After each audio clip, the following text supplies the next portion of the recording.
Hello दोस्तों, doctor Ram सेहत podcast में आपका स्वागत है। आज हम एक बड़े महत्वपूर्ण लेकिन ज़्यादातर देखें तो इग्नोर्ड एक टॉपिक के ऊपर बात करेंगे कि हमारे जो शरीर की शारीरिक क्रियाएं हैं वे हमारी हड्डियों को मजबूत और हेल्दी कैसे रख सकती हैं।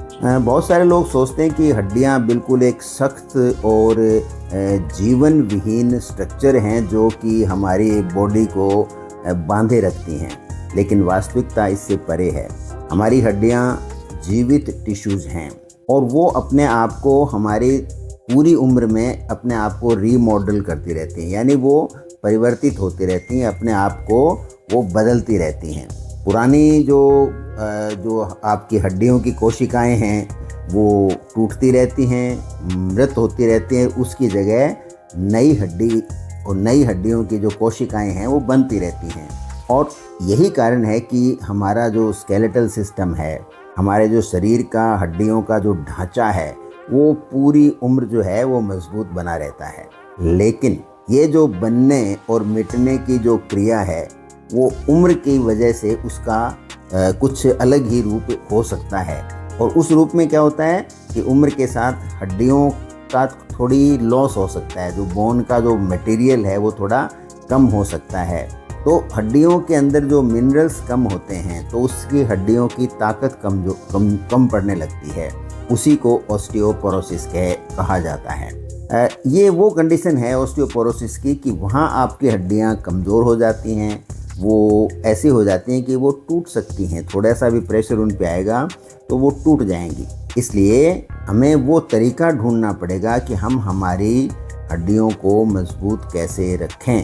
तो यहाँ मैं कहना चाहूँगा कि जो सबसे पावरफुल और नेचुरल तरीका है आपकी हड्डियों को बचाने का, वह तरीका है regular physical activities, active life, सक्रिय जीवन।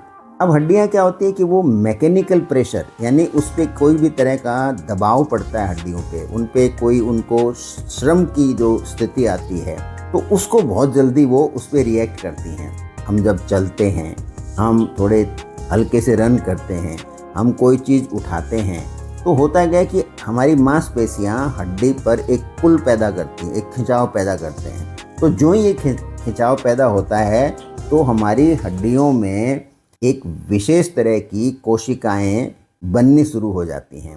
उनको हम कहते हैं ऑस्टियोब्लास्ट। अब ये ऑस्टियोब्लास्ट क्या करती हैं, वो आपकी नई हड्डी बनाते हैं। जो पुरानी हड्डी है उसको हटाती हैं और उसकी जगह नई हड्डी बनाती हैं। तो इसमें क्या हुआ कि जो ही हड्डी के ऊपर कोई लोड आता है, उसके ऊपर कोई वजन आता है तो बोन अपने आप में उस समय परिवर्तित होती है। ये बड़ी एक इम्पॉर्टेंट चीज़ है। इसलिए यदि आप शारीरिक श्रम करते हैं तो आपकी हड्डियां समय के साथ उल्टा मजबूत होती हैं। इसके विपरीत हम देखें तो यदि आप हड्डियों को काम में नहीं लोगे, आप बैठे रहते हो, जैसे बहुत लोग व्यापारी हैं गद्दी पे बैठ जाते हैं सुबह से शाम तक, ऑफिस जाने वाले हैं वो चेयर पे सुबह से शाम बैठे रहते हैं, बुज़ुर्ग व्यक्ति होते हैं, कई महिलाएं होती हैं वो घर में लगातार बैठी रहती हैं। तो उन सब में क्या होता है कि फिर बोन की जो आंतरिक ताकत है वो समय के साथ कम पड़ती जाती है, क्योंकि जो नई ऑस्टियोब्लास्ट हैं वो बनती नहीं है। अब होता क्या है कि एक और चीज़ का ध्यान रखना है, ये नहीं कि आप कोई भी एक्सरसाइज करोगे ना आपकी हड्डियाँ मजबूत हो जाएंगी, ऐसा नहीं होगा। आपकी हड्डियों को मजबूत यदि आपको करना है तो थोड़ा वजन उठाने वाली कसरत किया करो, या फिर थोड़ा ब्रिस्क वॉकिंग किया करो, या धीरे धीरे जॉगिंग किया करो, या सीढ़ियाँ चढ़ा करो। और एक होता है डांसिंग, नृत्य करने से और आपकी हड्डी के ऊपर बहुत पॉजिटिव इफेक्ट आता है। तो उस चीज़ को आप सदा ध्यान में रखिए। यदि आप रोज़ाना करीब आधा घंटा ब्रिस्क वॉक कर लें, या सीढ़ियों 2-4-5 बार उठ लें, या 10-15 मिनट डांस कर लें तो आपकी हड्डियां हैं वो अच्छी मजबूत बनी रहती हैं। इस बात का आप ध्यान रखा करें। और जो रेजिस्टेंट एक्सरसाइज हैं जैसे वेट लिफ्टिंग है, कई वो रेजिस्टेंट जो बैंड होते हैं उनको आप खींचते हो पैरों से और हाथों से, तो उस सब की जो स्क्वाट्स हैं जैसे, या पुशअप्स हैं, वो सारी जो एक्सरसाइज हैं वो आपकी हड्डियों को अच्छा मजबूत बनाती हैं। तो इनमें से जो भी सुविधाजनक कसरत है वो आप अपने हिसाब से ढूंढ लीजिए और वो आप कर सकते हो। इसके अलावा बैलेंसिंग एक्सरसाइज, जैसे आप एक पाँव पे खड़े होते हो, कभी टोज़ के ऊपर खड़े होते हो, जैसे योगा या ताई ची के अंदर करते हैं, या स्ट्रेचिंग एक्सरसाइज हैं, वो भी मसल पे पुल डालती हैं और आपकी नई जो ऑस्टियोब्लास्ट सेल्स बनाने में उससे सहायता मिलती है। यहाँ पर आपका एक स्वाभाविक सवाल हो सकता है कि भाई हम फिजिकल एक्टिविटी कितने करें जो कि पर्याप्त हो। तो देखिए, ऐसा एक जनरल सा एक सामान्य सा नियम है कि आप एक हफ्ते में 150 मिनट, ठीक है ना, तो करीब 2.5 घंटे समझो आप अप्रॉक्सीमेटली एक हफ्ते में यदि एक्सरसाइज करते हो, पूरे हफ्ते में मिला के चाहे 10-10 मिनट करो चाहे आधा घंटा करो, तो वो आपकी हड्डियों के लिए एनफ है। यानी ज़्यादातर दिनों में आप आधा घंटा एक्सरसाइज कर लो रोज़ाना, बस, तो आपकी हड्डियां तो ज़िंदगी भर आपका साथ दे सकती हैं।